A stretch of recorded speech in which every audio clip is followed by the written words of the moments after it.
Hey guys, Brady here. Today I'll be talking about the movie New York, New York. So this is the third collaboration between Martin Scorsese and Robert De Niro, and it's also a musical. I put that in quotations because there's maybe like three, four songs sprinkled throughout the entire 2 hours and 43 minutes of this movie, and you feel every one of those minutes. This is not one of my favorite Scorsese movies, and I'm a huge Scorsese fan. Goodfellas, Casino, Taxi Driver, Departed, Cape Fear, um, Gangs of New York. Um, just so many great movies under his belt, and then you got movies like New York, New York, which just is a little mediocre. And I read somewhere that this movie made Scorsese go on a bit of a coke binge afterwards because it didn't do so well at the box office.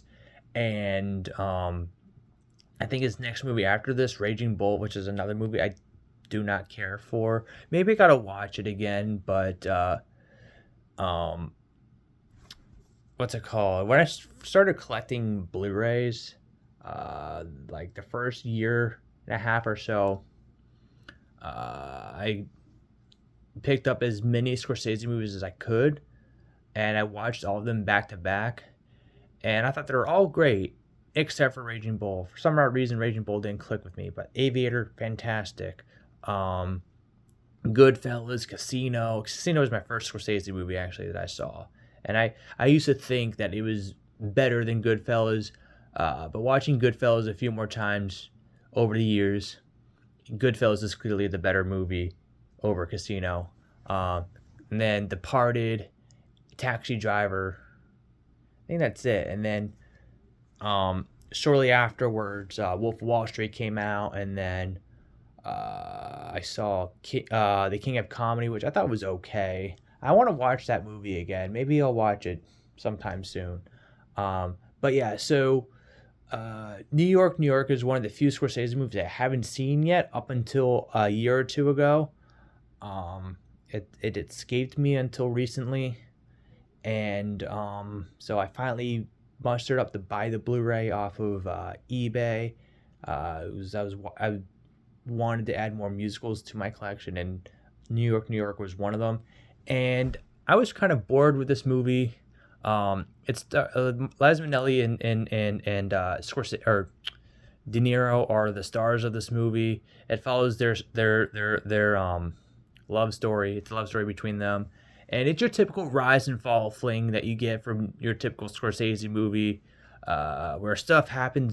They're all happy, lovey dovey, and then towards the end they have like a fight and whatnot, and you see like I think this is the predecessor to as far as like this beat goes in this movies from movies like Goodfellas, Casino, and later on Wolf of Wall Street.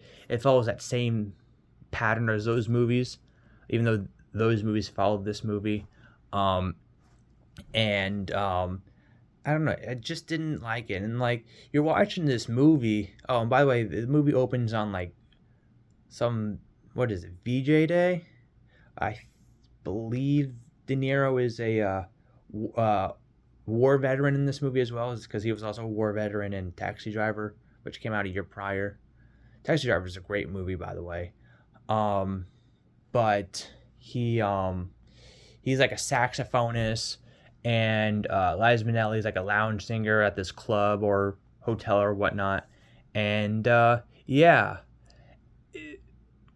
I bought this thing and it was a musical, and it is a musical, but the first musical, you forget it's a musical because the first musical number doesn't pop up till like maybe halfway through the movie, like 30 minutes into the movie, and then it's just like sprinkled throughout the rest of the movie. It's almost like Scorsese forgot he was making a musical, and he's like, "Oh shit, this is a musical. Oh, Liza Minnelli, sing your next song. Oh, that's good. You're good. All right, next scene. No more music until like maybe 20, 30 minutes later."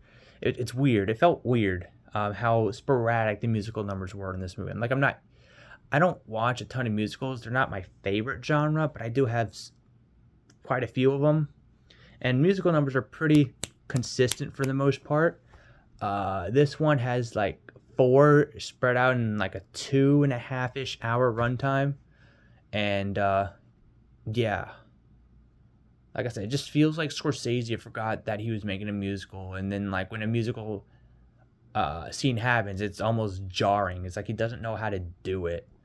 Um, and they're not like your flashy numbers you'll see in like Singing in the Rain or The Wizard of Oz or most recently, I shouldn't say most recently, but movies like La La Land, Chicago. They're not like that. So I don't really recommend this movie. I only saw it because I'm a Scorsese completionist. I still have movies of his that I need to see. I may not see all of his movies, but I'll try to see as much as I can. I think the next one I on my list that I want to see is After Hours, which just came out on Criterion a couple years ago. I got to pick that up. Um, and then maybe Age of Innocence I'll watch. Not entirely sure. Doesn't really interest me too much, but I guess I'll see because it is Daniel Day-Lewis and Scorsese. Um, and is Winona Ryder in that movie? I think she is. I don't remember.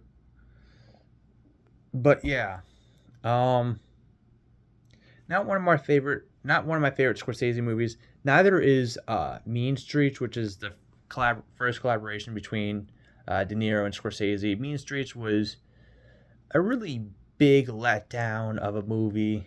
Um, One of my least favorite Scorsese movies is, like, if I had to make a list of my least favorite Scorsese movies, it'd probably be Mean Streets, this, Raging Bull, Hugo, and I guess Shutter Island, and maybe The Irishman. Um, I don't know. You feel every minute of The Irishman. Like it's good, and then like by like that when there's like a half hour left, those last 30 to 40 minutes of the movie just drags to me. Like you just like, okay, come on. Like you just get like these like long lasting shots of just like an overview shot of like streets and whatnot from, I don't know. It didn't work for me. I thought his next movie after that, Killers of the Flower Moon, fantastic movie. That movie, for 3.5 hours, that movie flew by incredibly quickly. Even though it's just a couple minutes shorter than Irishman, I think Killers of the Flower Moon is a much better movie, much better paced, much better story in my opinion, with better performances. I thought Lily Gladstone in Killers of the Flower Moon was great, um, but I don't know. Irishman just did not click with me like other Scorsese films do, and same with this movie. Um, so I'm gonna give New York, New York, uh, 1.5 stars out of 5. Um, Not one of Scorsese's best efforts. See it if you want, but it's not good. It's really a chore to sit through.